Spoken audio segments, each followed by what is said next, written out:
Baik, di sini ya jadi satu bangsa yang memang dia tak akan pedulikan siapa. Saya abang, selagi pihak berkuasa kita tak ambil tindakan, tak selesaikan isu ni, selagi itulah tak akan boleh selesaikan masalah-masalah macam ni.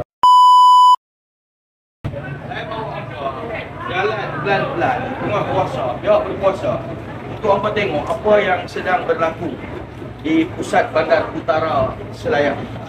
Dan saya faham selepas ini akan mai lagi pihak berkuasa akan ambil tindakan. Tapi dia kena ada satu keputusan yang tuntas dalam menangani isu melibatkan lapakan pendatang asing tanpa izin dalam negara. Saya lepas saja ayam-ayam Ayam ni dia orang dekat sini, Ustaz. Oh, Kat sini tempat ayam dia orang lah. Dan Ustaz, ada celah ni video. Ustaz.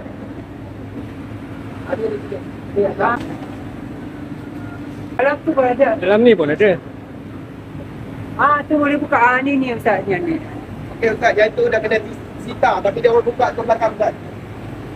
Untuk kalau nak sita. Ini dia tak kita pun pintu belakang. ni ayam-ayam hidup berniaga macam ni. Yang ni semua boleh bawa penyakit. Ayam-ayam ni semua. Tengok.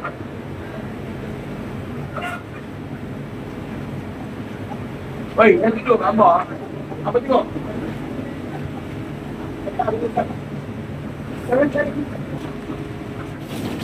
Apa tengok dia orang berniaga ni?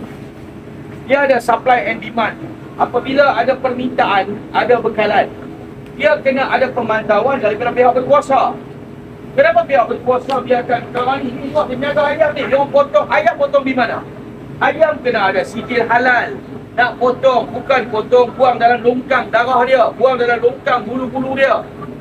Tempat dia akan jadi satu tempat penyebaran kepada penyakit. Dia boleh menyebabkan wabak.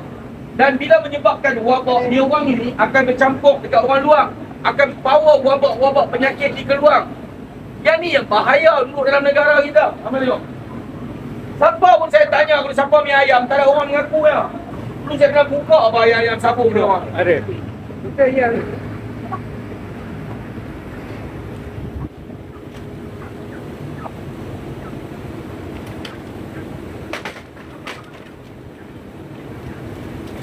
Tengok.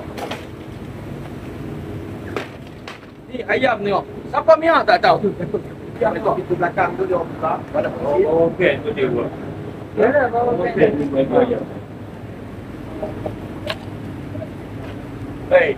Di sini ya jadi satu bangsa yang memang dia orang tak akan pedulikan siapa. Saya abang, selagi pihak berkuasa kita tak ambil tindakan, tak selesaikan isu ni, selagi itulah tak akan boleh selesaikan masalah-masalah macam ni. Kita buat apa ni? Kita cuma nak tunjukkan kesedaran kepada rakyat Malaysia dan juga kita nak tunjukkan kepada pihak berkuasa, kepada PDRM, kepada Kementerian Sumber Manusia. Dia minta lepaskan ayam, kesian itu dia. Tak ada pun gangster mai apa? Tak ada. Sebelah sana. Tadi ada. Sebelah sana Ustaz.